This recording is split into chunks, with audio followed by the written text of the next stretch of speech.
Assalamualaikum warahmatullahi wabarakatuh. Lukisan Bunda Maria dan Yesus di dinding Ka'bah. Rasulullah membiarkan gambar Bunda Maria dan bayi Yesus di dalam Ka'bah. Benarkah?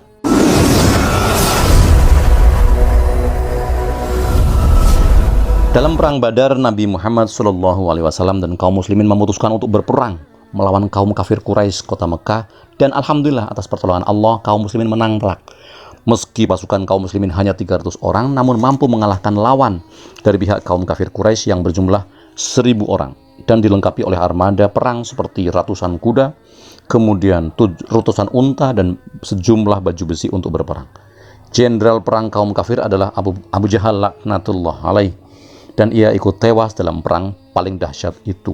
Perang itu terjadi pada 17 Ramadan tahun 2 Hijriah saat kaum muslimin berpuasa.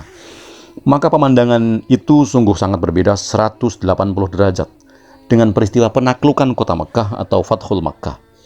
Umat Islam mengambil alih kota Mekah dari kaum kafir Quraisy tanpa ada perlawanan dan peperangan. Tidak ada darah menetes setetes pun. Bahkan kaum muslimin sedikit pun tidak membalas dendam atas kekejaman kaum kafir Quraisy Mekah dahulu. Meski misalnya sahabat Bilal pernah dijemur di bawah terik matahari ditimpa batu besar, Nabi kemudian memberikan pengampunan kepada ribuan kaum kafir Quraisy kota Mekah. Nah, karena kota Mekah sudah dikuasai di tangan Nabi Muhammad SAW dan kaum muslimin, maka Ka'bah dan pelataran Masjidil Haram kemudian harus disucikan dari berhala sesembahan kaum kafir yang berjajar berhimpit di depan Ka'bah. Semuanya ada 360 patung berhala yang dihancurkan hingga tidak bersisa satu pun, termasuk patung berhala raksasa sesembahan mereka, yaitu Dewa Lata, Uzza, dan Manat. Setelah patung-patung itu hancur, ternyata belum selesai, karena saat Nabi masuk ke dalam Ka'bah, Nabi melihat di dinding Ka'bah terdapat lukisan-lukisan. Kata mereka, lukisan itu adalah lukisan malaikat, dewa-dewa, dan sebagainya. Lukisan itu menempel di 4 sisi dinding Ka'bah, dan itu langsung dihapus oleh Nabi. Terdapat sejumlah lukisan dinding atau sekarang disebut mural pada dinding-dinding bagian luar dan bagian dalam. Dan salah satunya lukisan wajah Bunda Maria dan bayi Yesus Kristus. Melihat hal itu, segera Nabi Muhammad menutupinya dengan jubah dengan penuh rasa hormat dan memerintahkan agar semua lukisan yang lain dihilangkan. Hapus semua lukisan yang lain kecuali gambar Bunda Maria dan bayi Yesus. Lukisan yang menggambarkan wajah Bunda Maria dan bayi Yesus itu ditutupi dengan jubah dengan penuh rasa hormat untuk tidak dihilangkan. Betulkah itu? Simak selengkapnya. Inilah kisah luar biasa tentang Nabi Muhammad SAW. Sejarah mencatat dengan tinta emas kisah Nabi yang datang kembali ke kota Mekah setelah terusir dari kota kelahirannya itu pada tahun 1 Hijriah. Tidak butuh waktu lama, pada 10 Ramadan 8 Hijriah atau 8 tahun kemudian, bersama lebih dari 10.000 pasukan, kaum muslimin datang kembali ke kota Mekah dengan damai untuk Fathul Makkah atau menaklukkan kota Mekah. Peristiwa itu sering disebut dengan peristiwa pembukaan kota Mekah, bukan penaklukan. Indah sekali bahasanya, dan benar, Islam datang dengan sangat damai, tidak ada setetes pun darah yang tumpah. Nabi terang-terangan mengumumkan bahwa siapa saja akan selamat, siapapun akan selamat, tidak ada pertumpahan dan tidak ada pertempuran. Fathul Makkah terjadi pada 10 Ramadan tahun 8 Hijriah. Sekitar 10.000 pasukan bergerak dari Madinah menuju Mekah. Abu Sufyan, pemimpin kaum kafir Quraisy, lantas menemui Nabi Muhammad. Dia menyatakan untuk masuk Islam di hadapan Nabi dan para sahabat. Sadar bahwa Abu Sufyan merupakan tokoh yang suka disanjung, Nabi Muhammad lantas memberikan sanjungan penghormatan kepada Abu Sufyan atas saran paman Abbas bin Abdul Muthalib. Barang siapa yang masuk ke rumah Abu Sufyan, dia aman. Barang siapa yang masuk ke rumah Abu Sufyan, dia akan tetap aman. Dan barang siapa yang menutup pintunya, dia pun aman. Dan siapapun yang masuki Masjidil Haram, mereka pun aman. Begitu cara Nabi Muhammad memberikan penghormatan, penghargaan kepada Abu Sufyan, bos kaum kafir Quraisy ketika itu. Sebenarnya pada peristiwa Fathul Makkah ada sedikit perlawanan. Sebuah perlawanan yang hitung-hitungannya sangat kecil. Perlawanan itu datang dari anak Abu Jahal, namanya Ikrimah bin Abu Jahal. Namun amat mudah dipatahkan oleh keperkasaan Khalid bin Walid yang memimpin pasukan kaum muslimin. Pasukan Abu Jahal, dalam hal ini Ikrimah bin Abu Jahal, lari tunggang langgang. Ikrimah anak Abu Jahal sempat berusaha melarikan diri, menaiki perahu, menaiki kapal di sebuah pelabuhan laut untuk menyelamatkan diri pergi ke luar negeri.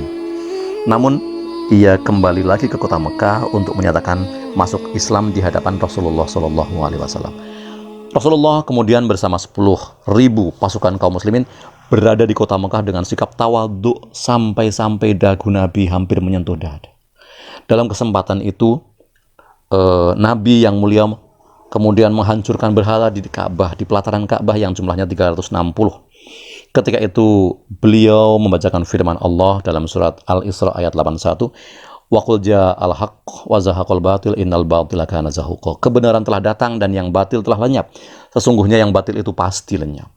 Selepas itu Nabi Muhammad SAW menyuruh Bilal bin Rabah.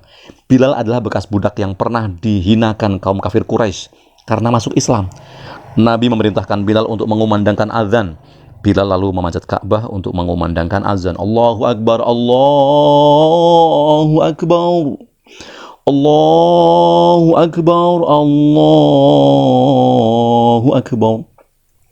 Semua yang mendengar lantunan azan merdu. Bilal tertunduk, khusyuk, air mata haru menetes deras mendengar kumandang dan lantunan indah penuh makna yang syahdu mendayu.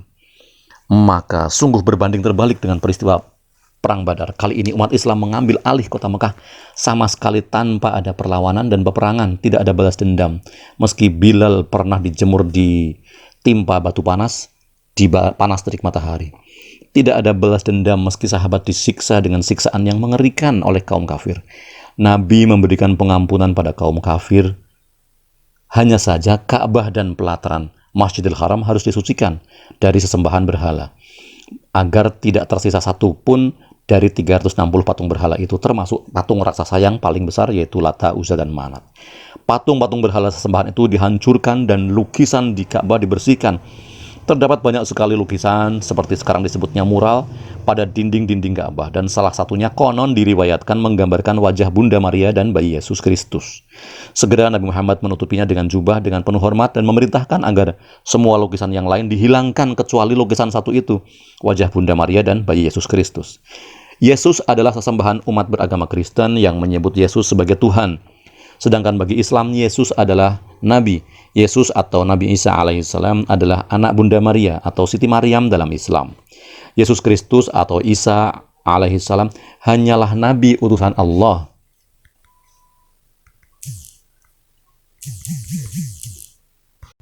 Dalam agama Islam, Yesus atau Isa alaihissalam hanyalah nabi utusan Allah seperti 25 nabi lainnya, dari Adam alaihissalam, Idris, Nuh, Hud, Ibrahim, Ismail hingga Muhammad Rasulullah sallallahu alaihi wasallam.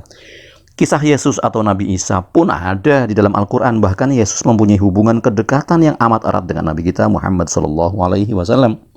Nabi Muhammad mengenal Yesus atau Nabi Isa. Dan demikian pun Yesus Kristus mengenal Nabi Muhammad SAW. Bahkan Yesus atau Nabi Isa telah meramalkan kedatangannya. Dan kisah ramalan atau prediksi atau nubuwah itu diabadikan di dalam Al-Quran pada surat As-Saff ayat 6.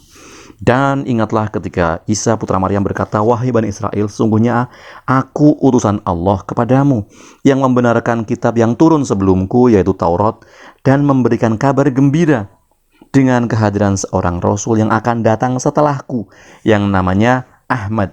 Ahmad itu maksudnya Muhammad. Yesus atau Nabi Isa alaihissalam juga merupakan tokoh penting dalam agama Islam dan kita wajib memuliakannya. Ada setidaknya 8 hal yang mungkin perlu Anda ketahui tentang peran Yesus Kristus dalam Islam. Yang pertama, Yesus atau Nabi Isa alaihissalam, Maria atau Maryam, dan malaikat Jibril atau Roh Kudus, semuanya ada dalam agama Islam, dalam Al-Quran, sama seperti Nabi Adam, Nuh, dan sebagainya. Yang kedua, umat Islam percaya Yesus atau Nabi Isa adalah seorang Nabiullah atau utusan Allah.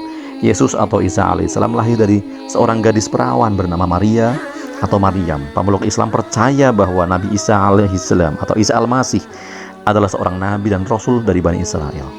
Nabi Isa juga dikenal sebagai satu dari 5 nabi dan rasul utama yang disebut dengan Ulul Azmi. Wajib hukumnya untuk mencintai dan menghormati dan memuliakan Nabi Isa sebagai kita pemeluk agama Islam. Bahkan beriman kepada nabi dan rasul, salah satunya adalah Nabi Isa, adalah bagian dari rukun iman oleh umat Islam. Yang ketiga, Yesus atau Nabi Isa akan kembali ke bumi sebelum penghakiman untuk memulihkan keadaan. Nanti dia akan mengalahkan Al-Masih Ad-Dajjal atau Mesias palsu.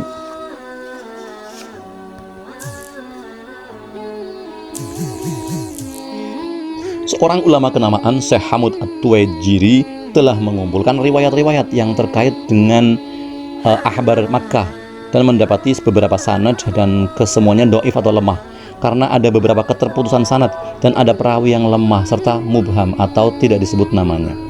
Selain itu juga riwayat tentang dibiarkannya gambar Bunda Maria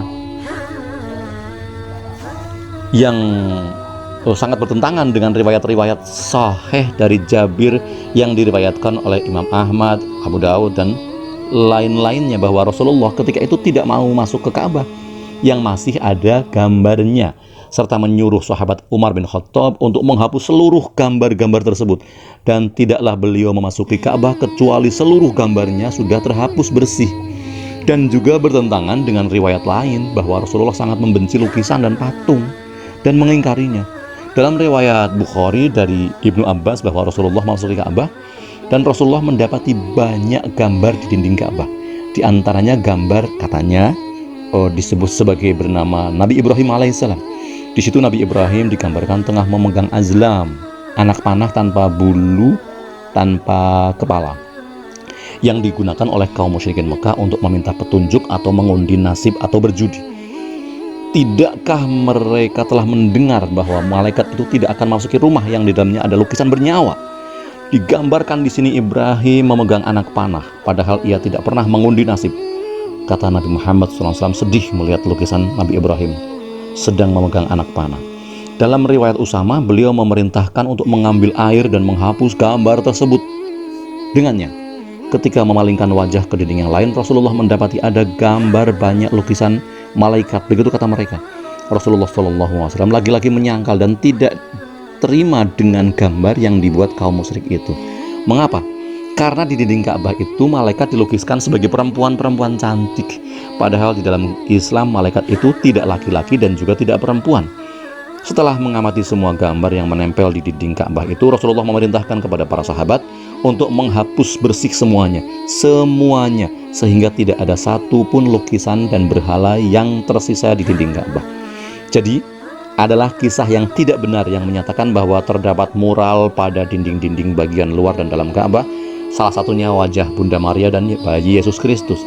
Dan adalah tidak benar dan tidak berdasar yang menyatakan bahwa Nabi Muhammad SAW menutupi dengan jubah beliau lukisan Bunda Maria, lukisan Yesus Kristus dengan jubah yang dipakai dengan penuh rasa hormat.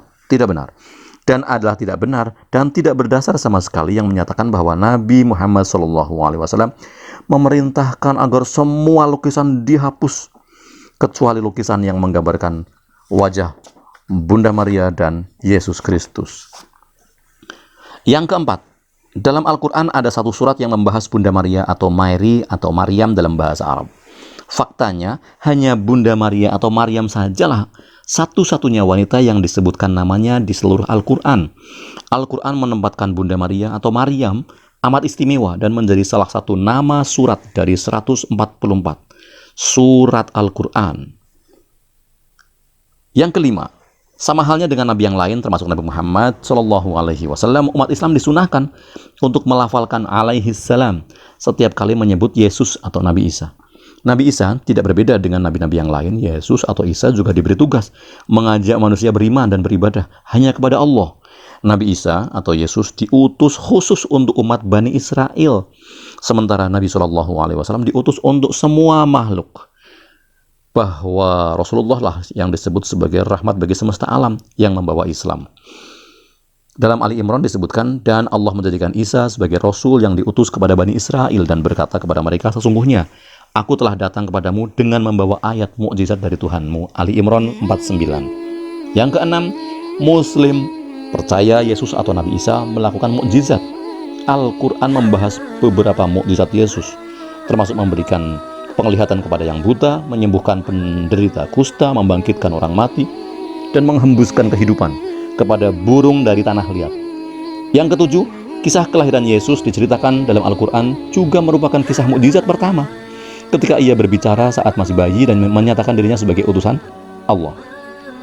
Lahir tanpa adanya ayah dan masih banyak mukjizat Yesus lainnya, dapat berbicara ketika masih bayi, bisa mengetahui kitab Taurat dari Musa yang disembunyikan dan telah banyak perubahan, menghidupkan orang mati, menyembuhkan orang buta, menyembuhkan orang yang berpenyakit kusta, menciptakan burung terbang setelah meniupkan roh ke seonggok tanah, kemampuan melihat hal-hal gaib, menurunkan makanan dari langit, dan sebagainya. Yang kedelapan, kedudukan Yesus dalam Al-Quran disebut bahwa Yesus atau Nabi Isa alaihissalam adalah salah satu hamba terbaik pilihan Allah sekaligus utusannya. Sebagai Nabi dan Rasul, Yesus memiliki kedudukan yang tinggi dan mulia di sisi Allah. Isa tidak lain hanyalah seorang hamba yang kami berikan nikmat kepadanya dan kami jadikan dia sebagai tanda bukti kekuasaan Allah untuk Bani Israel. Begitu bunyi surat Az-Zukhruf 59 terjemahannya. Lalu benarkah kisah Rasulullah SAW membiarkan salah satunya yaitu gambar Bunda Maria dan Yesus Kristus? Nabi memberikan penghormatan, lalu dengan penuh hormat pula beliau menutup lukisan itu dengan jubah Nabi. Sumbernya cerita itu ada, yaitu Akhbar Makkah karya Al-Azraqi dan Al-Maghazi karya Al-Waqidi, untuk mengatakan dan menyatakan bahwa catatan sejarah itu otentik sebagai sebuah catatan sejarah. Haruslah dilakukan pengujian berupa pemeriksaan sanad atau mata rantai dari riwayat yang ingin diteliti kebenarannya. Jika ternyata setelah diteliti riwayat itu lemah atau bahkan palsu, maka tidaklah dapat dikatakan sebagai sebuah sejarah yang otentik.